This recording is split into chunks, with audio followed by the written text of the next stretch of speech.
After 13 years as a Navy SEAL, all he wanted was land silence and a fresh start.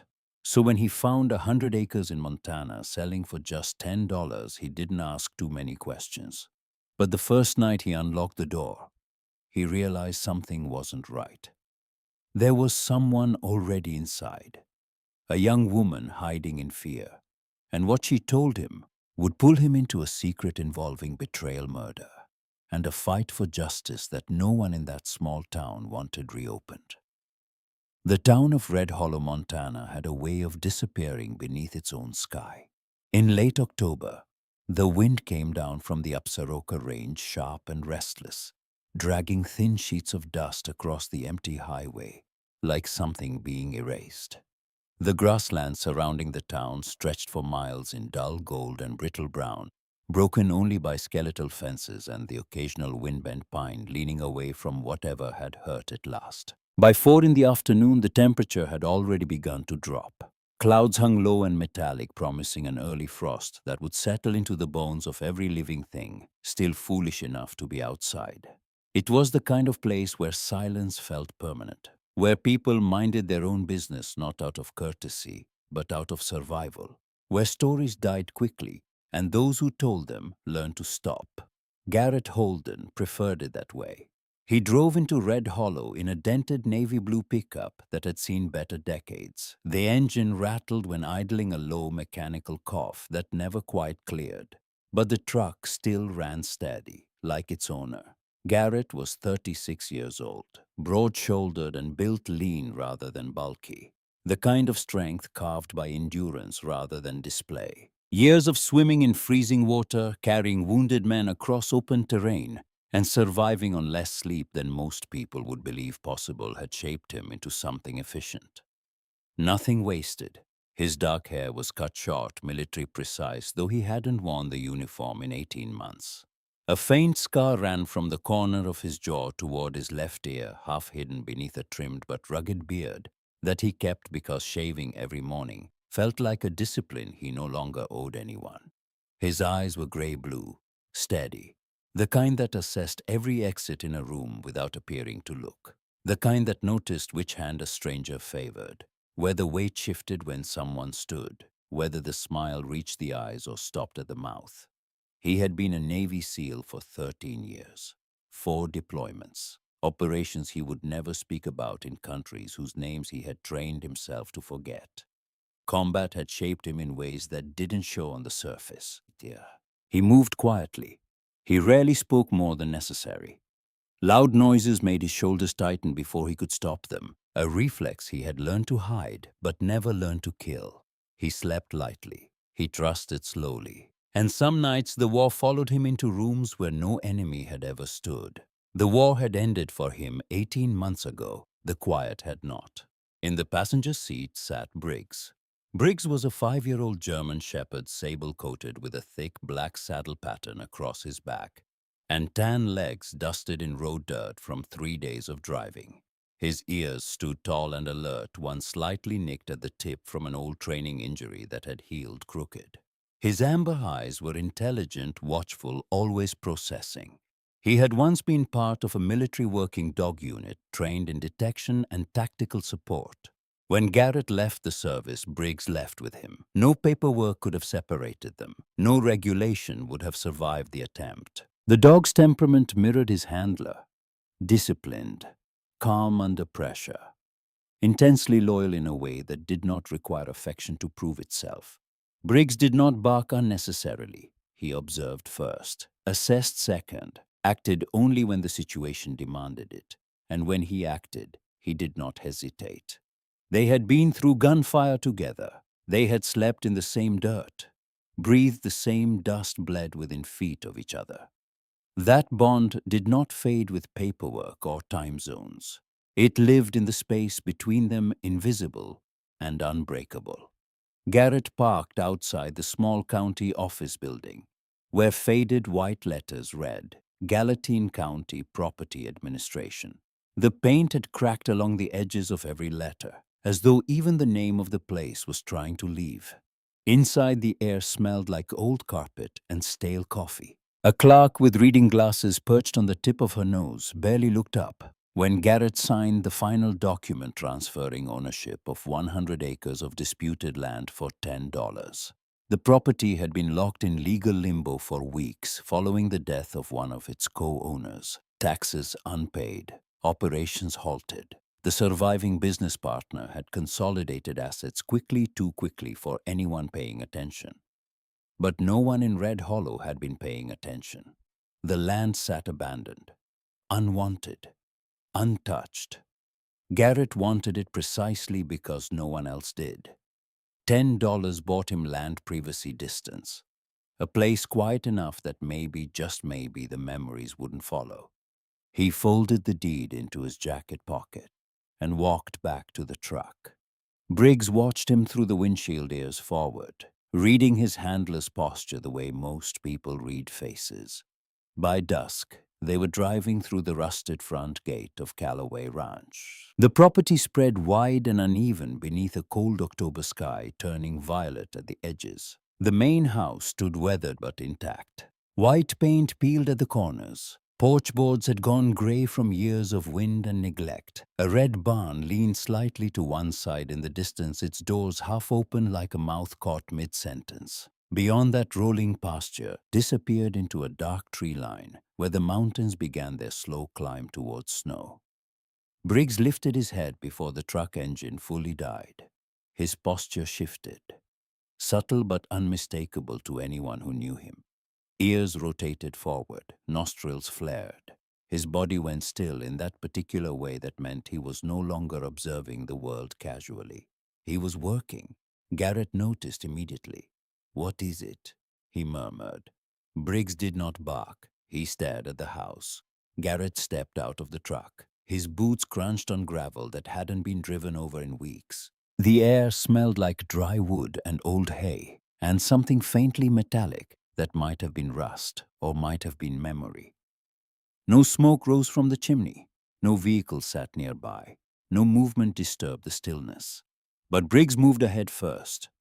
He approached the porch with his nose low, inhaling deeply along the base of the steps, across the threshold, into the gap beneath the front door. His muscles were tense now, not aggressive, alert. There was a difference, and Garrett knew it the way he knew his own heartbeat. He unlocked the front door with the key the county clerk had given him. The hinges groaned. The interior smelled of dust and abandonment, and the particular loneliness that settles into a house when no one has laughed inside it for a long time. Furniture remained. A couch with sagging cushions. A wooden table scarred by years of use. A bookshelf missing half its shelves. Faint light filtered through thin curtains that had once been white and were now the color of old teeth. Briggs stepped inside first. He paused in the center of the living room. Head low, ears locked forward. Then came a low growl, not aggressive. Warning. Garrett's body shifted instinctively. Weight balanced, hands open at his sides, every sense sharpening the way they had sharpened 1,000 times before in doorways he had entered, not knowing what waited on the other side. There was someone here. From the far corner of the living room near the cold fireplace where no fire had burned in weeks, a figure flinched. A young woman crouched against the wall, arms wrapped tightly around herself. She looked like she had been there for days, maybe longer. Her breathing was fast, shallow, the kind of breathing that comes not from exertion but from sustained fear, the kind that lives in the chest like a trapped bird. Garrett did not move closer. He did something that required more discipline than advancing. He stopped. Slowly he removed his gloves and set them on the table. He pulled a wooden chair back from the table, deliberately letting the sound announce his intention. And he sat down. Briggs, understanding the cue with the precision of years of partnership, lowered himself to the floor beside Garrett's boots. His chin rested between his paws. His eyes, however, never left the woman. Calm, watchful, ready but not threatening. "My name's Garrett Holden," he said evenly. His voice was low, controlled. The voice of a man who had learned that volume was almost never the answer. "This is Briggs. He won't hurt you." The woman's breathing hitched once, then steadied by a fraction. She was in her mid-twenties, around 5'6", slender but not frail. There was a quiet endurance in her frame, the kind that came from years of early mornings and physical work, rather than fragility. Her hair was long chestnut brown, falling loosely around her shoulders. Strands stuck to her face as though she had been sweating from fear despite the cold. Her skin was pale from lack of sunlight. Faint freckles crossed the bridge of her nose. Her eyes were green, sharp despite the exhaustion that ringed them with shadow. She wore a faded denim jacket over a gray sweater, jeans dusty at the knees, no shoes. Barefoot on the cold wooden floor. There was a scrape along her left ankle, partly healed, as though she had stumbled running through rough ground in the dark. A pair of worn leather boots sat tucked beneath the kitchen cabinet near the back door, the only belongings she had carried when she fled here weeks ago. She looked like someone who had been living quietly, carefully, invisibly. "You're not with him?" she asked. Her voice trembled slightly, but beneath the trembling there was something harder, something that had not broken despite everything working to break it. Garrett shook his head once. "I bought this place today, $10, county sale." Silence filled the room. The wind pressed against the windows. Somewhere in the distance a fence post creaked. Briggs shifted slightly, then rolled onto his side, exposing his belly. It was a gesture of non-threat, deliberate and trained. In a room full of tension, the dog offered the most vulnerable part of himself to a stranger. The woman noticed. Her shoulders lowered by a fraction. Her arms loosened, though they did not fully uncross. "My name is Wren Calloway," she said slowly. She stood cautiously, keeping distance, but she was no longer pressed against the wall. She was no longer trying to disappear. "This ranch used to belong to my family." Garrett did not interrupt. He sat still, hands resting on his knees, and he listened the way he had been trained to listen during intelligence debriefs. Not just to the words, but to the weight behind them, the pauses, the places where the voice thinned or hardened. Wren told him everything. Her father, Emmett Calloway, had co-owned the ranch with a man named Dominic Voss. Emmett was in his early 50s, broad-shouldered with sunbred skin and hands permanently rough from decades of work. He had thick silvering hair and a habit of humming old country songs while mending fence posts in the late afternoon light. He was steady, dependable, the kind of man who kept his word because it never occurred to him not to. He trusted too easily, Wren said, especially those he called friends. Dominic Voss was different, mid-40s, clean-cut, always wore pressed shirts even on the ranch, as though the dust and sweat of honest work were beneath him. He had a smooth smile and a sharp jawline, and the polished confidence of a man who shook hands firmly while calculating profit margins behind his eyes. He handled the business side, contracts, buyers, financial reporting.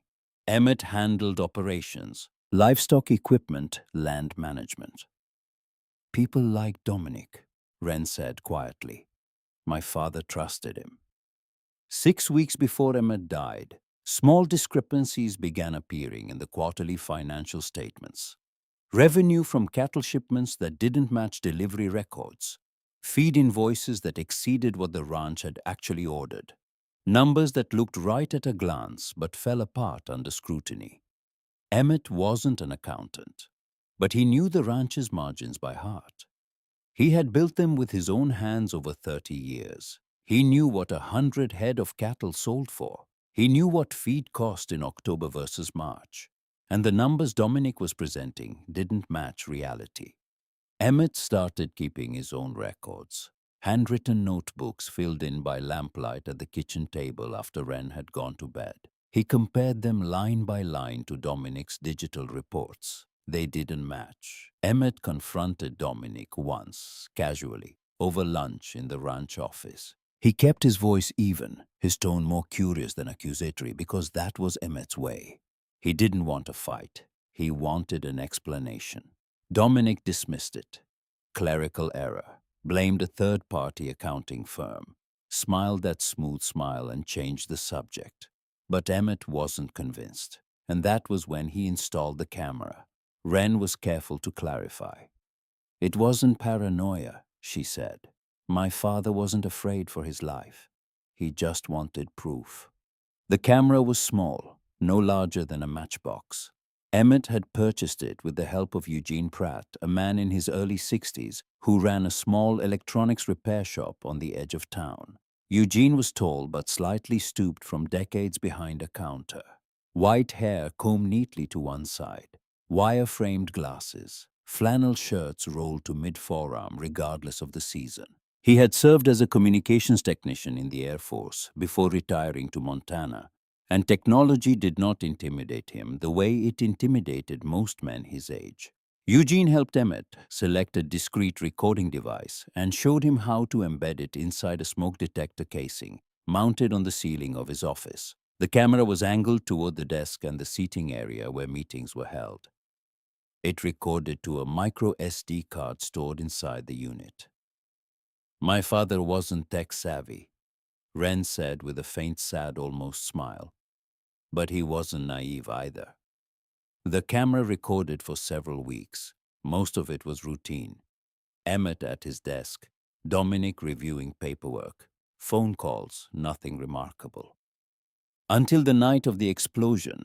The footage from that evening showed Emmett seated behind his desk wearing his usual work jacket, dark brown canvas, with a torn cuff he never got around to mending. Dominic entered the office dressed unusually formal for the ranch. Button-down shirt, clean boots, no dust on him. He looked like a man who had somewhere else to be. The conversation started tense but controlled. Emmett laid out the discrepancies. Specific numbers, specific dates, cattle sale payments that had been diverted to a separate account Emmett had never authorized. Dominic denied it at first, then deflected. Then his posture changed. He leaned forward across the desk, and his voice dropped into something cold. "If you push this, you'll regret it." Ren's hands tightened around themselves as she repeated those words. The footage showed Emmett standing, pointing toward the door, telling Dominic to leave the property. His voice was firm but not raised, the voice of a man drawing a line he expected to be respected. Dominic did not leave immediately. The camera showed him standing alone in the office after Emmett exited. He remained there for nearly 15 minutes. During that time, he opened the desk drawer. He removed a folder. He walked to the wall cabinet where maintenance records and schematics were stored. He took out a laminated blueprint of the generator shed. The generator shed, the building behind the barn where the ranch's backup power system was housed. The building where 67 minutes later, an explosion would kill Emmett Calloway instantly. On camera, Dominic was seen placing something small into his coat pocket. The resolution wasn't high enough to identify the object. Then the footage ended abruptly. "The storage card was full," Ren said. The timestamp read 8:40 in the evening. At 9:47, the generator shed exploded. The official report called it mechanical failure, fuel line rupture, accidental ignition. Emmett had reportedly been performing a routine inspection. No one else was present. Officially, Dominic handled everything afterward: the funeral, the insurance paperwork, the asset transfer. All of it completed with a speed that should have raised questions but didn't. Because Dominic was charming, and Emmett was dead, and the people of Red Hollow had already decided it was an accident before the ashes had cooled. "They said it was an accident," Ren said. Her jaw tightened. The muscles along her neck stood out like wire. "But my father knew that generator better than anyone alive. He maintained it every single week. He would never have ignored a leak." Garrett studied her carefully. No hysteria, no exaggeration, no performance. Just conviction held together by grief and the kind of anger that sharpens rather than blinds. "Why are you hiding here?" he asked. Ren hesitated, not from uncertainty but from the weight of what came next. "Because I told Dominic I didn't believe it was an accident." The room grew colder. Or perhaps it only felt that way. He looked at me, she continued, and said grief makes people imagine things. Her eyes hardened into something that could cut glass. 2 nights later, someone followed me home. I saw headlights behind me on the county road. They matched every turn I made. When I pulled into my driveway, they stopped at the end of the road and sat there with the engine running for 20 minutes. Briggs lifted his head slightly at the change in her tone. The next night it happened again. Different vehicle, same pattern. So I came here, she said, before everything was legally transferred, before Dominic locked it all down. I parked my truck behind the old grain silo where the brush grows thick enough to hide it from the road. I thought maybe if I stayed quiet, if I waited, I could figure out what to do. Her voice faltered for the first time, not from weakness, but from the exhaustion of carrying fear alone for weeks. I haven't been able to get the camera footage, she said. Dominic changed the locks on the office building. I couldn't get back in. Garrett leaned back slightly in the chair, not relaxed, grounded. His gray-blue eyes held hers without blinking. The wind rattled the window panes. I don't think my father died in an accident, Wren said. Her voice was quiet, but it filled the room entirely. I think Dominic killed him. Silence settled between them like something with weight. Briggs rose slowly from the floor and walked toward Wren. He stopped a few feet away and sat, calm, patient, his amber eyes watching her face with an intelligence that felt almost human. Wren looked down at the dog. After a long moment, she extended a cautious hand. Briggs sniffed once, then nudged gently against her fingers, pressing his muzzle into her palm. The tension in her shoulders eased for the first time since Garrett had walked through the door. Garrett watched the exchange carefully. Briggs did not offer trust easily. He had growled at commanding officers. He had refused affection from people whose intentions were unclear. But he had walked to this woman on his own. He had offered comfort without being asked. In 13 years of working with the dog, Garrett had learned to trust that instinct more than his own. If that SD card is still in the smoke detector, Garrett said evenly, it's evidence. Wren looked up from Briggs. I know, but I can't get to it. And even if I could, I don't know what good it does. The office is on property Dominic controls now. Going in there is trespassing. I've done worse things for worse reasons, Garrett said. His tone wasn't proud, just factual. The voice of a man stating his coordinates. Wren studied him in the dim light, the scar along his jaw, the stillness in his body that wasn't relaxation, but readiness, the lines around his eyes that deepened when he was thinking. I don't need someone to rescue me, she said carefully. I need someone to watch my back while I go in and get it myself. Garrett blinked once.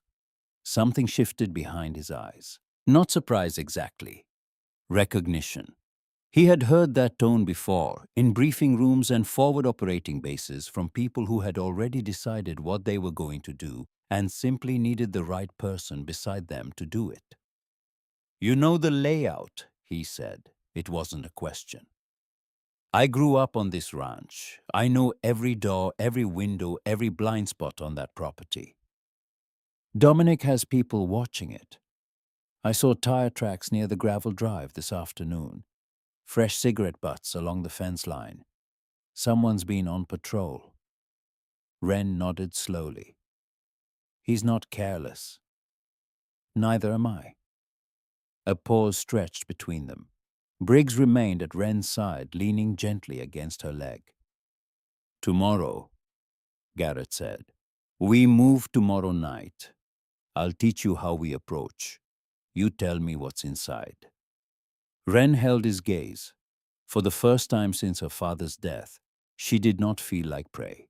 She felt like someone who had finally stopped running. Outside, the Montana wind swept across the empty pasture, carrying the first true bite of winter with it. Inside the old ranch house, under a dim ceiling light, and a sky heavy with coming frost, 3 lives had collided. A soldier looking for silence. a daughter looking for justice, and a dog who trusted her before either of them had decided to trust each other. The truth about Emmett Calloway's death had only begun to surface, and the woman who would drag it into the light was already planning her next move. The wind did not ease that night. It pressed against the ranch house in long, restless gusts, slipping through cracks in the old window frames and carrying the scent of frost across the fields. Inside, Garrett had started a small fire in the stone fireplace. The flames cast shifting shadows across the worn wooden floorboards, and the warmth spread slowly through the room, like something reluctant to commit. Wren sat at the kitchen table with a pencil and a sheet of paper she had found in a drawer. She was drawing a map, not a rough sketch, but a precise layout of the ranch office building. The equipment shed, the generator ruins, the fence lines, the tree coverage on the western approach. She drew from memory the way other people breathe, without effort, without doubt. Garrett stood behind her, arms crossed, watching her hand move. "Security camera on the northeast corner of the equipment shed," she said, tapping the pencil against a spot on the paper. "But it's been broken since last spring. My father reported it to Dominic 3 times. Never got fixed." "Convenient," Garrett said. "The office has 2 entries. Front door faces the gravel drive, visible from the main road. Back door opens toward the tree line. That's our way in." She paused. "There's a window on the east side. Old frame, warped from weather. It never locked properly. My father used to joke that it was the ranch's worst-kept secret." Garrett leaned closer to the map. His eyes traced the distances. Tree line to office. 60 yards of open ground on the western approach. Wind direction at night in late October would carry their scent away from the property if they came from the west. "The guards," he said.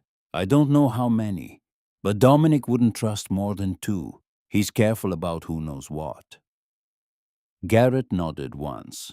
He spent the next hour teaching Wren how to move through open terrain at night, how to stay low without sacrificing speed, how to read wind direction by watching grass movement, how to control breathing so that exertion wouldn't produce visible vapor in cold air. Wren listened with the focus of someone whose life depended on it, because it did. Briggs lay near the doorway, positioned where he could see both the front entrance and the hallway, a habit born from training, not comfort. His ears twitched occasionally at sounds outside, cataloging them, dismissing them, remaining vigilant. By 10 the following evening, the sky over the ranch had turned iron gray. A storm was building beyond the mountain ridge. No thunder yet, but the air felt heavy, electric charged with something that hadn't decided what it wanted to become. They moved out at 11. Garrett wore dark jeans, a charcoal thermal, and a worn field jacket from his service years. No insignia remained on it. Wren had changed into dark clothing Garrett had found in the truck. A black thermal, 2 sizes too large for her, tucked into her jeans and cinched with a belt. She had pulled on her worn leather boots from beneath the kitchen cabinet and laced them tight. Her hair was pulled back. Her jaw was set. Briggs walked between them, alert but steady. His black saddle coat made him nearly invisible against the dark ground. They followed the tree line west, staying low. The grass was brittle and dry, whispering against their legs as they moved. Garrett led the first stretch, then stepped aside and let Wren take point as they neared the property boundary. She knew this land. Every dip in the terrain, every gap in the fence, every shadow that moved differently from the others. Halfway across the final stretch of open pasture, Briggs froze. Garrett stopped instantly. Wren saw his hand go up and drop to a crouch without being told. Briggs lowered his head and gave a soft huff through his nose. Movement ahead. A figure stepped out from the shadow near the equipment shed. Large, well over 6 feet, with a heavy build that came from years of physical labor rather than discipline. He carried a flashlight and wore a thick brown jacket over flannel. His beard was full and untrimmed, streaked with gray. A trucker cap sat low on his head. Holt Drennan, 48 years old, former oil field worker, divorced, financially desperate, loyal to whoever signed his paycheck. Holt walked with a slow, deliberate pace, sweeping his flashlight across fence posts and ground edges. Professional enough to be thorough, predictable enough to be timed. Garrett counted the intervals between sweeps. 45 seconds facing east. Turn. 60 seconds facing south. Turn. The pattern repeated without variation. He leaned close to Wren's ear. When he turned south, you go, straight to the east window. Wren nodded. Her breathing was controlled, steady.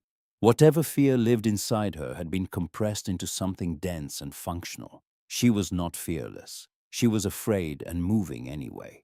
Holt turned south. His flashlight beam swung away from the office. Wren ran, low, fast, silent across the frozen ground. She reached the office wall and pressed her back flat against the wood. Her fingers found the warped window frame. She tested it. The wood groaned softly, then gave. She slid the window open inch by inch, the sound swallowed by the rising wind. Garrett remained in the grass with Briggs watching the perimeter. His eyes tracked Holt's movement. A second figure appeared near the driveway, younger, thinner, restless energy in his stride. Short blonde hair shaved close at the sides. He carried a radio on his belt. Keegan Farris, mid-20s, former high school athlete who never left town. The kind of man who acted first and thought about it later, if he thought about it at all. Two guards, just as Wren had predicted. Inside the office, the air smelled stale. Wren moved through the darkness with the certainty of someone navigating her childhood home, which in many ways she was. Her father's desk stood near the center. Filing cabinets lined one wall. A corkboard with faded ranch maps hung above a side table. Everything untouched. Everything exactly as Dominic had left it when he shut operations down and walked away with everything that mattered. Wren looked up. The smoke detector was still mounted to the ceiling. Yellowed plastic, ordinary, invisible. She positioned a chair beneath it quietly and climbed up. Her fingers found the casing. She twisted carefully, holding her breath as the plastic creaked. The unit detached. She lowered it and opened the casing with her fingernails prying apart the seam. The micro SD card was still inside, small as a fingernail, untouched. Wren exhaled slowly. She slid the card into the breast pocket of the oversized thermal and buttoned it shut. The empty camera housing went back into place. No sign of tampering. Then through the window she heard Briggs growl. Not loud, controlled, deliberate. The sound a trained animal makes when the situation has changed and changed quickly. Footsteps crunched on gravel outside the office. Holt's voice muttered close now. Thought I heard something. A flashlight beam cut across the window frame. Wren dropped below the sill. Her heart hammered against the SD card in her pocket, as though her body understood what she was carrying better than her mind did. She moved toward the back door, eased it open. The hinge gave a small creak no louder than a branch bending in wind, but in the silence of that Montana night it carried. There, Holt shouted. Wren ran. She broke from the back door toward the tree line, 60 yards of open ground between her and cover. Behind her, Holt's boots pounded gravel. His flashlight beam swept wildly, catching her shadow as she sprinted. From the driveway, Keegan's voice crackled through the radio. Movement at the office heading west. Garrett was already moving. He broke from his position and ran a parallel line 30 yards to Wren's left, deliberately crashing through dry brush. The sound split. Holt's flashlight swung toward the heavier noise. He changed direction, pursuing the louder target. Keegan hesitated at the fork between two shadows, then chose Wren's direction. He was fast, younger, lighter on his feet. The gap between them closed rapidly across the frozen pasture. Then Briggs appeared. The dog materialized from the darkness like something the night itself had produced. He did not charge. He did not bite. He planted himself directly in Keegan's path and stood, every muscle locked, head low, teeth barely visible, and released a growl that came from somewhere deeper than his chest. It came from years of training, from the memory of men with weapons, from the absolute certainty that the person behind him would not be touched. Keegan stumbled to a halt. His hand went to the radio, his eyes went wide. The dog did not advance. He did not need to. His presence alone was a locked door. Wren reached the tree line. Branches whipped against her arms. She found the shallow creek bed Garrett had mapped the day before and stepped into the icy water without hesitation. The cold hit her ankles like a blade, but she kept moving, using the stream to break her scent trail and obscure her tracks. A technique Garrett had taught her by the fireplace less than 24 hours ago. Behind her, Briggs held position for 3 more seconds, then turned and vanished into the darkness. He circled wide in a practiced arc, silent as smoke, and rejoined Wren at the creek bed within minutes. Garrett appeared from the opposite bank moments later. He had led Holt deep into the tree line before doubling back, using terrain rather than speed. The three of them moved through the darkness together. The storm wind rose, branches whipped overhead, leaves scattered in spirals. Within minutes, the forest was alive with sound, and 3 sets of footprints disappeared into noise and weather and water. By the time they reached the outer boundary of the ranch, no voices followed. No flashlights flickered between the trees. Garrett crouched beside a fallen log, listening. Nothing but wind. Briggs pressed lightly against Wren's leg. She reached down and rested her hand on the dog's neck. He was warm, solid, real. "You did good," she whispered. They returned to the ranch house just as the first drops of cold rain began to fall. Inside, Wren pulled the SD card from her pocket and set it on the kitchen table. Her hands were trembling, but not from cold. From the particular electricity that runs through the body when something that was lost has been recovered. When proof exists where before there was only belief. The storm broke overhead.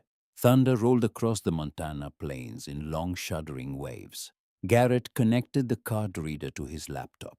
The screen flickered. Video files appeared, time-stamped, dated. He looked at Wren. She sat down across from him and nodded once. He clicked the most recent file. The footage was grainy but clear enough. The office interior appeared, the desk, the wall cabinet. Emmett Calloway entered the frame first. Broad shoulders, graying hair, his movements calm but visibly strained, the posture of a man carrying knowledge he wished he didn't have.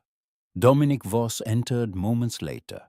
Even on camera, his confidence was unmistakable. The controlled expression of a man accustomed to winning conversations before they began. The argument unfolded exactly as Wren had described. Voices sharp, words cutting, Dominic's hand striking the desk surface once hard. "If you go to the bank with this, you'll regret it." The words came through the laptop speakers, thin and distorted but unmistakable. Wren inhaled sharply at the sound of her father's voice, not at the threat, at the sound of a man who no longer existed, speaking in a room that no longer held him. The footage showed Emmett standing, pointing toward the door, his voice firm and final. Then Emmett exited the frame. Dominic remained. He stood alone in the office for nearly 15 minutes. He opened the desk drawer, removed a folder, walked to the wall cabinet, took out the laminated blueprint of the generator shed. He placed something small into his coat pocket. He stood motionless for several long seconds, staring at the door Emmett had walked through. Then the video ended. Wren covered her mouth with one hand. Her eyes glistened, but no tears fell. She would not give this moment tears, not yet. "That's enough," she whispered. "It's not proof of murder," Garrett said evenly. "But its intent, threat, preparation, its motive on camera." He closed the laptop gently. "We need law enforcement," he said. Wren stiffened. "The sheriff, Dalton Pruitt." She paused, and something complicated moved across her face. "My father wrote something in his notebook about Pruitt." What did he write? "That Pruitt accepted campaign contributions from Dominic's company, twice." The room went quiet. Rain hammered the roof. Briggs shifted beneath the table, his chin resting on Garrett's boot. "Do you trust him?" Garrett asked. I don't know, Wren said, but I'm going to find out. The next morning, Wren drove her truck from behind the grain silo where it had been hidden for weeks and headed to the Gallatin County Sheriff's Office alone. Garrett offered to go with her. She declined. Sheriff Dalton Pruitt was 52 years old, tall and lean with a face carved by 2 decades of Montana's sun. His skin was weathered lines cut deep at the corners of his eyes. He wore a gray Stetson and a tan uniform jacket slightly worn at the elbows. His silver mustache was trimmed with the precision of a man who believed in small disciplines. He had been sheriff for 12 years, a widower for 5. He carried a quiet patience and a moral steadiness that the people of Gallatin County had voted for 3 times. He watched the footage without interrupting. When it ended, he exhaled slowly. That's motive, he said. Yes, Wren replied.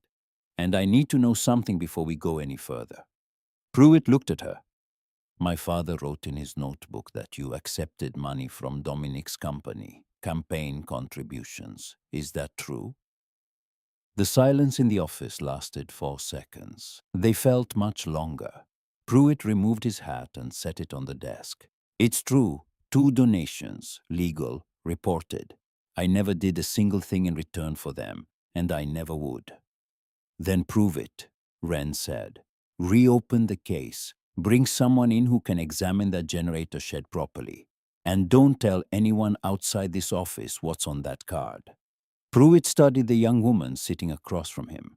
The green eyes that did not waver, the steady hands, the jaw set exactly the way her father's had been set the last time Pruitt had seen him alive. I'll call in a forensic investigator today, he said. Detective Shay Coltrane. She's out of Helena, best in the state. Within 48 hours, Coltrane arrived. Late 30s, medium height, compact build. Dark blonde hair pulled into a low knot. A thin scar crossed her left eyebrow from a traffic stop that had gone wrong years earlier.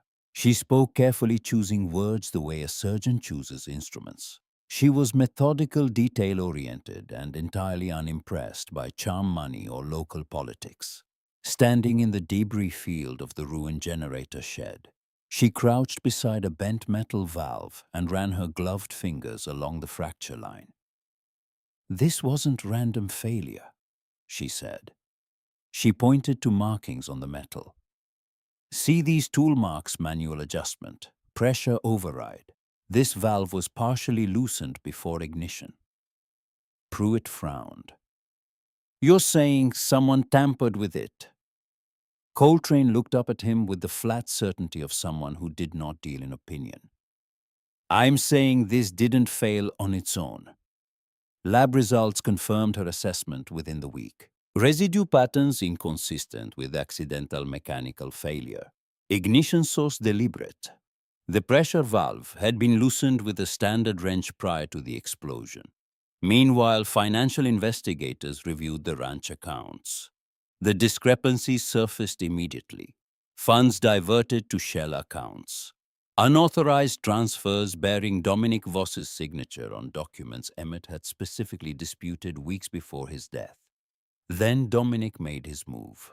He hired a lawyer named Victor Hale, a man in his 50s with silver temples and the sharp, unhurried confidence of someone who had spent decades protecting wealthy men from consequences. Hale filed a motion challenging the legality of the property transfer, claiming Wren had no standing to occupy the ranch. Simultaneously, Dominic began a quiet campaign through the town. Whispers at the diner, comments at the feed store. The grieving daughter had lost her mind. She was making accusations against a respected businessman. She was unstable, dangerous even. Wren heard the whispers. She felt the looks in town, the way conversation stopped when she entered the general store. It hurt more than she expected, but she did not stop. One night, just past midnight, Briggs erupted from sleep with a bark that split the silence like a gunshot. Garrett was on his feet in 2 seconds. Wren reached the window first. Orange light flickered at the edge of the property. The small livestock shelter near the south fence was burning. Flames climbed the dry timber walls and reached for the sky. Wren did not wait. She grabbed her father's old work coat and ran outside into the freezing air. Garrett followed. They reached the shelter and pulled the panicked animals free, working in the heat and smoke until every last one was accounted for. Briggs circled the perimeter, barking once sharp and commanding, driving a stray calf back towards safety. As the flames died down, Wren noticed bootprints in the mud, fresh, leading away from the shelter toward the county road. She pulled out her phone and called Pruitt directly. "Keegan Ferris," she said. Her voice was hoarse from smoke but steady as iron. "He set this fire on Dominic's orders. I want arson added to the charges, and I want witness intimidation on the record." There was no trembling in her voice now, no hesitation. The woman who had crouched in a dark corner weeks ago was gone. In her place stood someone who had decided that fear was no longer a factor in her decisions. "I want him arrested," she said. "Tonight." Pruitt was quiet for a moment on the other end of the line. Then he said, "I'll have deputies at his property within the hour." Wren hung up. She stood in the cold smoke still rising behind her. Briggs pressed against her leg, and she looked out across the dark pasture toward the mountains she had known her entire life. She was not running anymore. She was not hiding. She was the one coming for him now. The deputies reached Dominic Voss's residence just after sunset the following day. The sky behind the mountains had turned the color of a bruised deep purple bleeding into black at the edges, and the last thin line of gold along the horizon was disappearing like a promise being broken. Dominic stood on his front porch wearing a pressed navy sweater and dark jeans, hands resting in his pockets, as though he had been expecting company. His posture was composed. His jaw was clean. His dark hair was combed with the same careful precision he brought to everything the appearance of control, even as control was being taken from him. Wren had driven to the arrest with Sheriff Pruitt. She stood beside the patrol vehicle, arms folded against the cold brick sitting at her feet. She had not been asked to come. She had not been invited. She had simply gotten into the passenger seat, and Pruitt had not told her to leave. Pruitt stepped onto the porch. His voice was calm and official, and carried the weight of a man who had spent 30 years wearing a badge and understood what it meant. "Dominic Voss, you're under arrest for the murder of Emmett Calloway, destruction of property and financial fraud." For the first time, something moved behind Dominic's eyes. Not fear, something sharper. Anger compressed into a single flash that came and went like heat lightning. "You don't have proof," he said. "We have enough." Handcuffs clicked into place. The sound was small and metallic and final, like a period at the end of a sentence that had taken too long to write. Dominic did not resist. He stepped down from the porch with the measured stride of a man who believed this was temporary, that lawyers and money and the right phone calls would undo what was being done to him.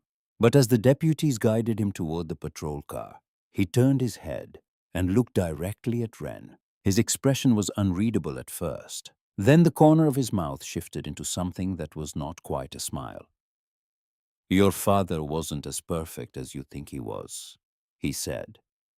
The words landed like a stone dropped into still water. Wren did not respond. She did not flinch. But something behind her eyes registered the impact, absorbed it, filed it away in the place where things that hurt are stored, until they can be examined in private. The patrol car doors closed. The vehicle pulled away down the gravel road, tail lights shrinking into red points that eventually disappeared into the darkness. Wren stood motionless for a long time after the car was gone. Briggs pressed his weight gently against her leg. The wind moved through the grass around them. "He's trying to rattle you," Garrett said from behind her. His voice was quiet, factual, not reassuring because false reassurance would have insulted her intelligence. Just honest. "I know," Wren said, "but that doesn't mean he's lying." She returned to the ranch house that night and did something she had been avoiding since her father's death. She opened the box of Emmett's personal belongings she had managed to take from the house before Dominic locked everything down. Inside were clothes that still smelled faintly of hay and engine oil, a pocket knife with a worn handle, reading glasses with one bent arm, and 3 handwritten notebooks. Wren sat on the floor beside the fireplace with Briggs curled at her side and read through every page. Most of it confirmed what she already knew. Financial records, dates, calculations done in her father's careful, unhurried handwriting. But in the second notebook near the middle, she found entries she had never seen before. Emmett had written about the early days of the partnership, the first year, the optimism, the handshake agreements that preceded formal contracts. And there, in blue ink that had faded slightly with time, was an entry dated 18 months before his death. He had signed a document authorizing a land lease arrangement that funneled revenue through a subsidiary account Dominic had created. At the time Emmett wrote, he hadn't understood the full structure. Dominic had explained it as a tax efficiency measure. Emmett had trusted him. He had signed without reading every line. It was only later, months later, that Emmett realized the subsidiary account was being used to divert funds, not just from the lease, but from cattle sales, equipment purchases, insurance claims. The document Emmett had signed gave Dominic the legal framework to build the entire fraud upon. Emmett had written one line beneath the entry, underlined twice. "I made a mistake. I'm going to fix it." Wren closed the notebook. Her hands were steady, but her chest felt like it had been hollowed out and filled with something heavier than air. Her father had not been perfect. He had been trusting when he should have been cautious. He had signed something he shouldn't have signed. He had made the mistake that Dominic later weaponized into a machine designed to steal everything the Calloway family had built. But Emmett had also been the man who recognized the mistake, who kept records, who installed a camera, who confronted his partner face to face and said, "This ends now." He had tried to make it right, and he had been killed for trying. Wren pressed her palm flat against the notebook's cover. Briggs lifted his head and watched her face with amber eyes that reflected the firelight. "My father made a mistake," she said to the empty room. "And then he tried to fix it. That's why he's dead. And that's why I'm still standing here." She did not cry. She placed the notebook back in the box, closed the lid, and went to bed. In the morning, she told Garrett everything she had found. He listened without interrupting, as he always did. "Does it change anything?" he asked. "It changes how I see my father," she said. "It doesn't change what Dominic did." Winter arrived the way it always arrives in Montana. Not gradually, but suddenly, as though someone had drawn a curtain across the sky and forgotten to open it again. The first blizzard struck before Thanksgiving. Snow fell soft and manageable in the afternoon, then turned violent by nightfall. Wind erased the fence lines. The gravel drive vanished beneath white drifts that grew by the hour. The barn roof groaned under the weight of accumulating snow. The cattle shifted nervously inside, pressing against each other for warmth. Wren stood near the window, anxiety written across her features. "We don't have enough feed stored. Dad always kept an extra month of supply. Dominic's financial sabotage left the orders incomplete." She pulled on her father's old work coat, the dark brown canvas one with the torn cuff, and walked out into the storm. Garrett followed. Briggs was already ahead of them both. Outside visibility dropped to almost nothing. Wren moved with the certainty of someone who had walked this land in every season of her life. Garrett had tied a rope around his waist, anchored to the porch railing, a technique from Arctic survival training. Wren had not needed the rope. She navigated by memory and by the feel of the ground beneath her boots. They reached the barn and forced the doors open against the wind. Inside, Wren worked steadily, redistributing hay-checking water lines, reinforcing the support beams that groaned under the snow's weight. When a young calf panicked and broke toward the open door, Briggs responded, instantly positioning his body to guide the animal back without barking or startling the others. Controlled herding, instinct refined by training. By dawn, the storm had eased. The ranch still stood. The financial crisis surfaced next. Wren drove to the county bank and sat across from Judith Langford, the regional loan officer.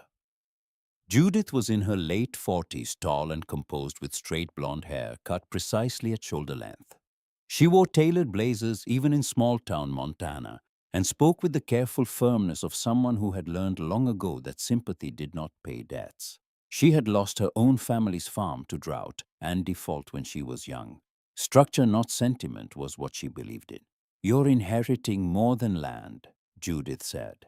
"There's outstanding debt from operational losses. Taxes were delayed during the legal freeze."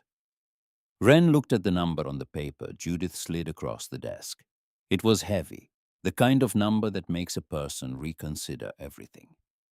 "We can restructure," Judith continued, "but income must resume within 90 days.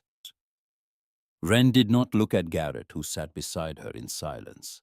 She did not ask for his help. She leaned forward and began outlining a plan. Which pastures could support early spring grazing? Which livestock could be sold strategically without depleting the herd's long-term value? Which repairs were essential and which could wait? She spoke with the detailed knowledge of someone who had watched her father manage this ranch for 20 years and had absorbed every lesson without realizing it. Judith studied her for a long moment, then nodded once. "I'll submit the restructuring proposal." December came dark and cold. One night, Garrett woke abruptly. His breathing was ragged, the ceiling above him blurred and reformed into something else. Sand-colored walls, the crack of gunfire that was only wind against the window frame. His hands gripped the sheets as his body tried to fight an enemy that existed only in memory. Before the panic could deepen, Briggs was there. The dog climbed onto the mattress and pressed his full weight against Garrett's chest. Warm, solid, 70 pounds of reality anchoring him to the present moment. Garrett placed his hand against the dog's thick fur and held on. "Just wind," he whispered hoarsely. "Just wind." Briggs remained until his handler's breathing steadied, until the trembling stopped, until the room became a room again and not a memory. Across the hall, Wren heard the movement through the thin walls. She did not open the door. She did not ask questions. In the morning, she simply placed a mug of coffee on the table beside him and sat down to review feed schedules as though nothing had happened. It was the kindest thing anyone had done for him in years. January brought the wolves. Tracks appeared, first large and deliberate, pressed into the snow near the outer pasture fence. Briggs noticed before anyone else his posture changing during the afternoon livestock check, head high, nose testing the air repeatedly. At dusk, howls rolled across the frozen plains, distant at first, then closer. Near midnight, Briggs growled low and steady from his position by the door. Two gray shapes materialized through the drifting snow, moving along the fence line with the patient intelligence of apex predators who had all the time in the world. Wren stood at the window with a lantern. Garrett loaded the rifle, not to kill, to deter. Briggs moved along the fence line, barking once sharp and commanding, a sound that carried authority across the frozen field. The wolves paused, considered, then retreated into the darkness from which they had come. The livestock remained unharmed. Briggs returned with snow clinging to his muzzle, his amber eyes calm and certain. Wren knelt and wrapped her arms briefly around his thick neck. She pressed her forehead against his fur and stayed there for a moment longer than necessary, feeling the steady rhythm of his breathing against her own. February brought a different danger. Wren had been using the old storm cellar beneath the ranch house to store emergency supplies. One evening, as she descended the narrow steps with a lantern, Briggs followed, but stopped halfway down. He began pawing at the doorframe and whining a sharp, insistent sound, entirely unlike his usual controlled silence. Wren paused. Garrett appeared at the top of the stairs immediately. He knelt near the cellar entrance and inhaled. Faint but unmistakable. Gas. A small propane line feeding the backup heater had developed a leak somewhere in the darkness below. Had Wren continued down those steps with an open flame, the ignition would have been immediate. Garrett shut off the valve. They ventilated the space together, working side by side in the cold until the air cleared. Briggs remained tense at the top of the stairs, refusing to move until his nose confirmed what his instincts already knew. The danger had passed. It was not dramatic. There was no explosion, no chase, no confrontation. Just a dog who stopped a woman on a staircase because he smelled something she could not, and a life that continued because of it. March arrived slowly, the way healing always does. The snow receded in uneven patches, revealing ground that had been buried for months. Brown earth, dormant grass, the first fragile suggestion that warmth was not a memory, but a promise. One afternoon, a truck Wren did not recognize pulled up to the ranch gate. Briggs stood alert at the porch. Garrett positioned himself near the door. Holt Drennan stepped out. He looked different from the man who had chased shadows with a flashlight months earlier. Smaller somehow. His broad shoulders curved inward. His full gray-streaked beard was trimmed shorter.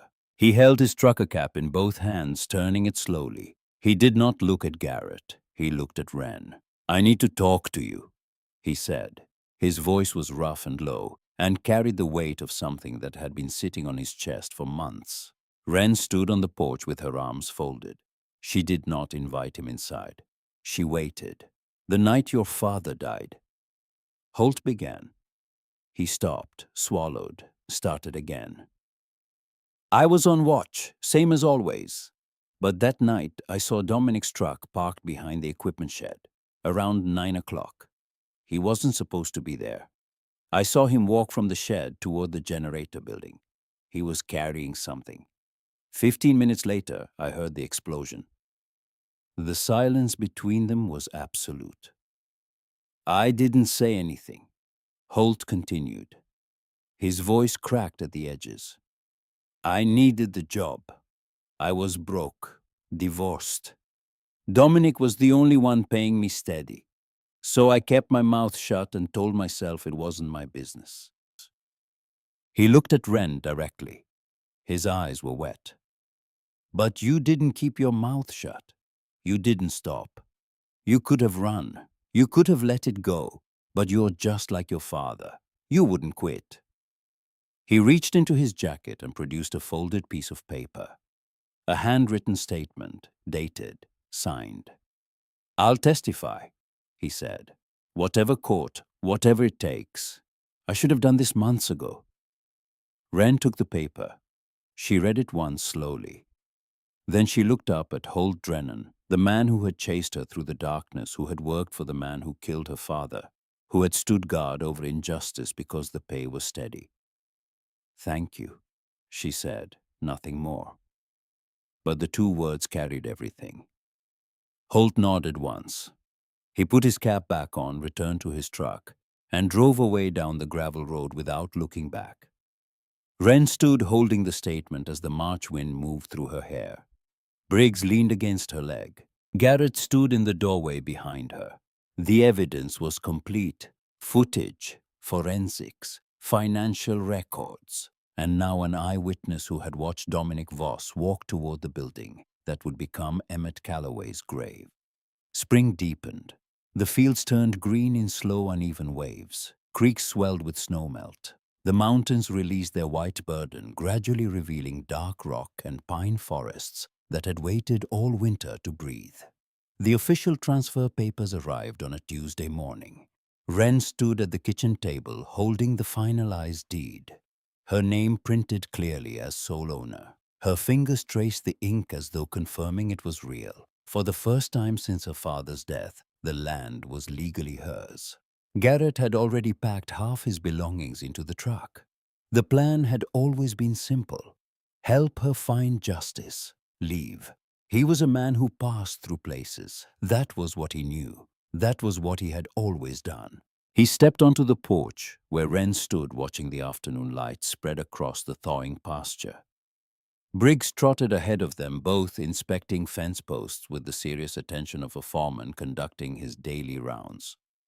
"I was going to leave after the transfer," Garrett said quietly.